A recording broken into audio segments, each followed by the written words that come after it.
بسم الله الرحمن بعد بالدين أليس الله بأحكم الحاكمين.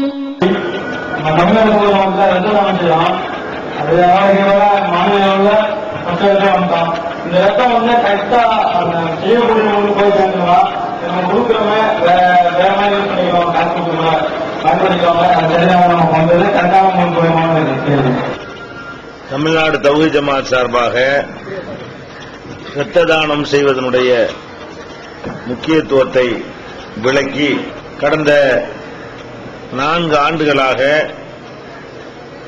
தமிழகத்திலேயே முதல் நிலையிலே நம்ம ஜமாத் சார்பாக செய்து வருகிறோம். 2 ஆண்டுகளாக தமிழகத்தில் அதிக இரத்த தானம் செய்த அமைப்பு என்ற அடிப்படையிலே முதல் விருதை நம்ம பெற்றிருக்கிறோம். இந்த வருடமும் இன்ஷா அல்லாஹ் நமக்கு தான் முதல் விருது கிடைக்கும் என்ற அளவுக்கு அதிகமான இரத்த தானம் கொடுத்திருக்கிறோம். அவருடைய கேள்வி என்னன்னு சொன்னா, உயிர் காப்பதற்காக வேண்டி பயன்பட வேண்டிய இந்த ரத்தத்தை நம்ம கொடுக்கிறோம், இது முறையாக தேவை உள்ளவங்களுக்கு போய் சேருமா அல்ல அதுல ஏதாவது முறைகேடு நடக்குமா என்று கேட்கிறாங்க. இரத்த தானத்தை பொறுத்த வரைக்கும் அரசாங்க மருத்துவமனைகள்ல சேமித்து வைக்கிறார்கள். அரசு மருத்துவமனையோடு நம்ம இணைந்து நடத்துகிற இரத்த தானங்கள் எல்லாம் அரசாங்க மருத்துவமனையிலேயே தான் ஸ்டோர் பண்ணப்படும். அது ஏழைகளுக்கு தேவை உள்ளவங்களுக்கு முறையாக போய் சேர்ந்துடும். சில நேரங்களில் தனியார் நடத்தக்கூடிய பெரிய பெரிய மருத்துவமனைகளோடு சேர்ந்து நாம இரத்த தானம் செய்யறோம். இந்த மாதிரி இரத்த தானங்களை என்ன செய்யறாங்கன்னு கேட்டா, சில மருத்துவமனைகள்ல இலவசமாக அதை கொடுத்துடுறாங்க, சில மருத்துவமனைகள்ல அதுக்கு ஒரு கட்டணத்தை வாங்கி கொண்டு தேவை உள்ளவங்களுக்கு கொடுக்கறாங்க. இலவசமாகவும் கொடுக்கறாங்க. அந்த சேவை நோக்கம் இல்லாத மருத்துவமனைகள்ல அதுக்கு ஒரு கட்டணத்தை வாங்கி கொண்டுதான் கொடுக்கறாங்க. அப்ப அரசாங்க மருத்துவமனை வழியாக நம்ம செய்யக்கூடிய இரத்த தானம் தான் ஒரு 70% இருக்கிறது. நம்ம ஜமாத் சார்பாக செய்கிற இரத்த தானங்கள்ல அரசு மருத்துவமனையோடு இணைந்து செய்கிற இரத்த தானம் ஒரு 70% இருக்கிறது. தனியார் மருத்துவமனைகள்ல ஒரு 30% இருக்கும். அதுல ஒரு 15 என்ன செய்யும், இலவசமாகவே மக்களுக்கு கிடைச்சிரும். அப்ப 70, 85% உரியவர்களுக்கு ஃப்ரீயா கிடைச்சிருது. இன்னொரு 15% அந்த ஆஸ்பத்திரியுடைய பணம் சம்பாதிக்கக்கூடிய இந்த கெட்ட நோக்கத்தினால காசு வாங்கிட்டு போய் சேராமலாம் இல்ல, காசை வாங்கிட்டாவது ரத்தம் கிடைக்கணுமா, உயிர் காப்பாத்துறது முக்கியம் இல்லையா, அந்த வகையில உதவுதுங்கிற வகையில அதை நம்ம குறை சொல்ல முடியாது. இருந்தாலும் யார் இந்த மாதிரி காசுக்காக விற்கிறாங்களோ அந்த மாதிரி மருத்துவமனையை பற்றி நமக்கு புகார் வரும் பொழுது அந்த மருத்துவமனையோடு இணைந்து நம்ம ரத்தம் செய்ய மாட்டோம். புகார் வராத வரைக்கும் அதை செய்வோம். இந்த மருத்துவமனையில் அதிகமான ரேட்டுக்கு ரத்தத்தை விற்கிறாங்க, வியாபாரமா பண்றாங்கன்னு தெரிய வந்தால் அது இல்லாத வேற மருத்துவமனைகள் நம்ம என்ன செய்வோம், தேர்ந்தெடுத்து கொள்வோம். என் பேரு அப்துல்லாஹி, எஸ்பி பட்னம். பேர் மட்டும் வைத்துக்கிட்டு மௌலானா கூப்பிடுறாங்களே, அப்படி கூப்பிடலாமா?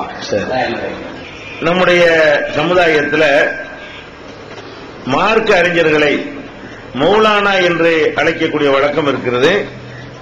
சமீப காலமாக மார்க்க அறிஞர்களா இல்லாம தப்லீகில போனவங்க, பெரிய தாடி வச்சிருந்தவங்க, பெரிய ஜிப்பா போட்டவங்களா இருந்தா அவங்களையும் மௌலானான்னு என்ன செய்யறாங்க, இப்ப சொல்ல ஆரம்பிச்சிருக்கிறாங்க. இந்த மௌலானா என்பதற்கு என்ன அர்த்தம் அப்படின்னா, அது 3 அர்த்தம் இருக்கிறது. 3 அர்த்தம் மௌலானா வார்த்தைக்கு இருக்குது. மௌலானா என்பது 2 சொல்லுடைய இணைப்பு தான் மௌலானா. மௌலானாங்கிறது ஒரு சொல்லு இல்ல, மௌலாங்கிறது ஒரு சொல்லு, நாங்கிறது ஒரு சொல்லு. நான்டா எங்கள் ரப்பனா, எங்கள் இறைவன், ரப்புண்டா இறைவன், ரப்பனாண்டா என்ன செய்வோம், எங்கள் இறைவன் இப்படின்னு சொல்றோம் இல்லையா. அந்த மாதிரி மௌலாங்கிற சொல்லு தனி, நாங்கிற சொல்லு தனி. மௌலாண்டா என்ன அர்த்தம்னா அடிமை அப்படின்னு அர்த்தம் இருக்கிறது. அதே மௌலாவுக்கு எஜமான், இறைவன் அந்த அர்த்தம் இருக்கிறது. அதே மௌலாவுக்கு நண்பன், கூட்டாளி என்கிற அர்த்தம் இருக்கிறது. இந்த 3 அர்த்தத்துல தான், எத்தனை அர்த்தம் சொன்னாலும் இந்த 3க்குள்ள அடங்கிரும். இந்த 3 அர்த்தத்துல வச்சு பாத்தீங்க என்று சொன்னா, இந்த மௌலானாங்கிறது எந்த அர்த்தத்தில் அவங்க சொல்றாங்கன்னு விளைவிக்கலாம். இப்ப அவர் அஜர்த்தை பார்த்து எங்களுடைய மௌலானான்னு சொல்றோம். அடிமைன்னு அர்த்தம் கொடுக்க முடியுமா? இவர் தான் எங்க அடிமை ஒத்துக்கிறார் அவரு. நம்ம ஒரு அஜர்த்தை பார்த்து மௌலானான்னு சொன்னா அந்த இடத்துல அர்த்தம் அடிமைன்னு கொடுத்தோம்னா அவருக்கு பிடிக்குமா? அது கண்ணியத்துக்கு தான் நீங்க சொல்றீங்க. அப்படின்னா எந்த அர்த்தம் இங்க கொடுக்க இயலல? அடிமைங்கிற அர்த்தம் கொடுக்க முடியாது. மௌலானாங்கிற வார்த்தைக்கு மௌலாவுக்கு 3 அர்த்தம் இருக்குது. எங்களுடைய அடிமை, எங்களுடைய எஜமான், எங்களுடைய நண்பர், 3 அர்த்தம் கொடுக்கலாம். நம்ம அந்த அஜர்த்து மால் நம்ம கேட்கணும், நீங்க எந்த அர்த்தத்தில் இதை சொல்றீங்க? எங்களுடைய அடிமையா நீங்க என்ன அடிமை இல்லைன்றீங்க. அப்ப எங்களுக்கு எஜமானா? எஜமான் ஆக முடியுமா? அஜர்த்து நமக்கு எஜமான், நம்ம அடிமையா? அப்ப மௌலானாங்கிற வார்த்தைக்கு அடிமைன்னு அர்த்தம் கொடுத்தோம்னா அவர் நமக்கு அடிமையா போயிடுறாரு, நம்ம எஜமான்னா போயிடுறோம். அல்லது எஜமானுங்கிற அர்த்தம் கொடுத்தீங்கன்னு சொன்னா அப்ப என்னவாயிரும்? அவரு எஜமானாவும் நம்ம அடிமையாவும் போயிடுறோம். 2 அர்த்தம் கொடுக்க இயலாது. ஆனா அவங்க எஜமானுங்கிற அர்த்தம் தான் சொல்லிட்டு இருக்கிறாங்க. 3வது அர்த்தம் என்ன? நண்பர் அப்படின்னு அர்த்தம். நண்பர் தான் எல்லாத்தையும் சொல்ல வேண்டிய நிறைய ஒருத்தர் அவருக்கு மட்டும் சொல்றீங்க. நண்பருங்கிறது பொய். நண்பருங்கிற அர்த்தத்துல சொன்னா நீங்க அவருக்கு மௌலானா, அவர் உங்களை மௌலானான்னு சொல்லணும். என்னுடைய நண்பரே, என்னுடைய நண்பரே அப்படித்தான கூப்பிடணும். நான் உங்களை என்னுடைய நண்பர்னு சொன்னா நீங்க என்ன சொல்லணும்? என்னுடைய நண்பர்னு சொல்லணும். அப்ப நம்ம அஜர்த்து பார்த்து மௌலானான்றவன வணக்கம் மௌலானா, அஸ்ஸலாமு அலைக்கும் மௌலானான்னு சொல்லணுமா இல்லையா? இப்ப நம்ம மட்டும் தான் மௌலானா சொல்றோம், அவர் சொல்ல மாட்டேங்கிறாரு. நம்ம மட்டும் அஜர்த்தை பார்த்து மௌலானாங்கிறோம், அஜர்த்து நம்மளை பார்த்து என்ன செய்ய மாட்டேங்கிறாரு? மௌலானா சொல்ல மாட்டேங்கிறாரு. அப்ப இது மௌலானாங்கிறது நண்பருங்கிற அர்த்தத்தில் உங்க சொல்லல. நண்பருங்கிற அர்த்தத்தில் சொல்லி இருந்தால் யாருக்கு வேண்டாலும் சொல்லணும். அவர் நமக்கு சொல்லணும், நம்ம அவருக்கு சொல்லணும், படிச்சவருக்கு சொல்லணும், சின்னவருக்கு சொல்லணும், பெரியவருக்கு சொல்லணும்.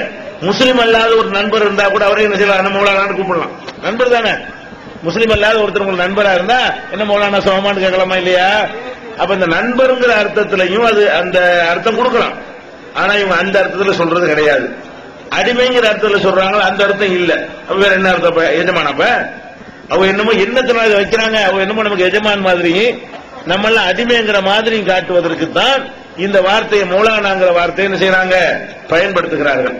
அந்த அர்த்தத்தில் பயன்படுத்துவதாக இருந்தால் அது அல்லாஹ்வுக்கு மட்டும்தான் சொல்லணும். எஜமான்கிற அர்த்தத்தில் இந்த மௌலாங்கிற வார்த்தையை பயன்படுத்த என்ன செய்யணும்?